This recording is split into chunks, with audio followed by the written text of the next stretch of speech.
Ya, kita sudah masuk ke modul 9. Bagaimana menerapkan prinsip kesehatan kerja untuk pengendalian risiko K3.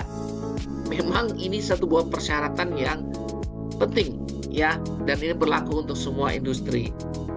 Dasar hukumnya adalah kita ada di peraturan perundangan, Undang-Undang Nomor 1930 tentang Keselamatan Kerja, Undang Nomor 13 tahun 2003 tentang Ketenagakerjaan, Undang-Undang Nomor 8 tahun 1998 tentang Perlindungan Konsumen, Undang-Undang Nomor 22 tentang Migas, Nomor 19 tentang 1999 tentang Jasa Konstruksi, Undang-Undang Nomor 28 tahun 2002 tentang Bangunan Gedung, Undang-Undang Nomor 30 tahun 2009 tentang Ketenagalistrikan, dan aturan-aturan teknis lainnya. Ya, yang perlu Anda ketahui, filosofi K3 adalah ada tanggung jawab. K3 ini adalah tanggung jawab manajemen, ya, termasuk moral, etik. K3 ini adalah sebuah budaya, bukan secara program. Jadi tadi visi, misi, culture itu termasuk di K3. Untuk itu pekerja harus dididik untuk bekerja dengan aman, dengan tujuan semua kecelakaan bisa dicegah. Untuk itu tadi ya, K3 adalah pendukung bisnis yang baik, good corporate governance, dan spesifik, dan merupakan cerminan kondisi ketenagakerjaan. Semakin sering terjadi kecelakaan, justru di situ makin banyak hal yang perlu kita beresin. Nah, untuk poinnya, Undang-Undang Nomor 1 tahun 1970 tentang tujuan keselamatan kerja adalah sebagai berikut. Melindungi pekerja dan orang lain di tempat kerja. Berikutnya, menjamin agar proses produksi berjalan aman dan efisien. Menciptakan lingkungan kerja yang aman dan sehat. Poin berikutnya, mencegah terjadi kecelakaan dan penyakit akibat bekerja. Kelelahan, ya, posisi ergonomis yang tidak baik bisa jadi itu karena akibatnya duduk, berdiri, ya, itu dia. Terus kemudian masuk ke tujuan kesehatan kerja, itu sama mengacu ke Undang-Undang Nomor 1 tahun 70 adalah untuk meningkatkan dan memelihara kesehatan tenaga kerja. Selain itu juga untuk mencegah dan melindungi tenaga kerja dari gangguan kesehatan akibat kondisi kerja. Jadi karena kebisingan, karena ada udara yang terkontaminasi, itu juga perlu kita jadikan pertimbangan. Sumber hazard di tempat kerja itu bisa berupa dari lingkungan kerja, itu faktor fisik, kimia, biologi. Dari pekerjaan itu sendiri, itu seperti ergonomi, ya, pergerakan, itu dari organisasi bekerja, ya, faktor stres kerja, tekanan pekerjaan bisa, dan yang bisa berasal dari pekerja kantor sendiri, itu faktor somatik, itu tentang penyakit bawaan, kondisi jasmani, dan perilaku yang tidak akibat penyimpangan di luar kantor, di luar tempat kerja, itu bisa mempengaruhi performa di tempat kerja juga.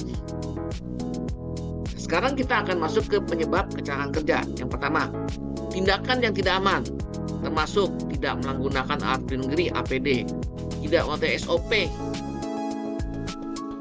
kelakuan ceroboh, tidak hati-hati, mengabaikan tanda peringatan dari peralatan, ya kan, sudah tandanya masih dijalankan juga.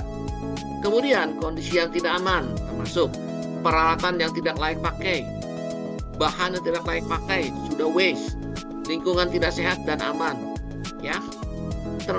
Caranya kita adalah kita selain sosialisasi, kita juga punya namanya hierarki pengendalian risiko. Yang pertama, kita eliminasi bahaya. Yang kedua, kita kurangin biaya risikonya dengan cara substitusi. Ada nggak bahan yang bisa kita ganti supaya lebih aman? Katakan yang bisa menghantar listrik, kita ganti dari plastik yang tidak berbahan listrik misalnya.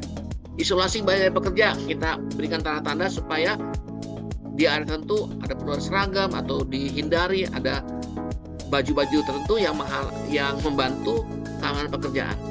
Kemudian kita ganti dengan otomatisasi dengan robot misalnya. Terus kita kendalikan juga administrasinya, yaitu tentang prosedur dan pelatihan. Ini penting, schedule-nya ada nggak, pelatihannya ada nggak, dan termasuk cara penggunaan APD di masing-masing unit bagian. Itu penting. Sekali lagi ini bisa berlaku lebih banyak kepada yang manufaktur ya. Kalau teman-teman yang masih UMKM masih berupa trading, ini menjadi lebih sedikit longgar. Dan saya sebagai seorang coach, peran pendampingnya adalah saya harus memeriksa ada nggak peraturan ketiga di tempat kerja Anda. Terus saya juga identifikasi risiko-risiko bahaya yang mungkin terjadi. Karena Mungkin orang yang sudah terbiasa bekerja itu tidak lagi melihat bahaya yang ada. Ya, itu juga saya juga akan memeriksa secara aktif dipraktekkan nggak? Aktif nggak? Ada sumbang saran nggak? Anda juga ikuti SOP atau peralatan dibutuhkan apa tidak? Dan saya akan memberikan rekomendasi termasuk laporan penyimpangan dan ketidaksesuaian ketika saya sebagai pendamping melihat praktek-praktek yang tidak sesuai dengan apa yang norma-norma yang perlu sesuai SOP atau tidak. Termasuk saya memberikan improvement, melakukan peningkatan, saran-saran, pengembangan untuk K3 di tempat kerja Anda. Oke? Nah, segala sesuatu yang saya katakan tadi itu bisa dirangkum dalam sebuah format yang namanya Job Safety Analysis. Karena ini sifatnya lebih banyak visual, tapi saya akan jelaskan secara sederhana. Yang pertama, Anda harus tahu identifikasi kegiatan-kegiatan apa yang berkaitan dengan setiap unit atau setiap area. Anda bisa bagi kepada setiap orang menganalisa sendiri. Ya, tadi kegiatannya apa? Misalnya mengelas, kegiatannya apa? Melakukan las, alat dan bahannya apa? Sordel, alatnya macam-macam. Potensi kecelakaannya apa?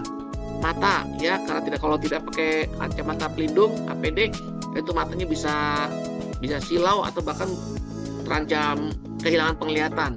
Antisipasinya apa? Ya, pakai APD. Apalagi dilakukan pelatihan, apalagi diperiksa secara berkala. Itu dia, ya, contoh sederhana bagaimana kita bisa menerapkan K3 di tempat kerja kita. Bersama saya, Coach Surya Ramanu, sukses untuk Anda.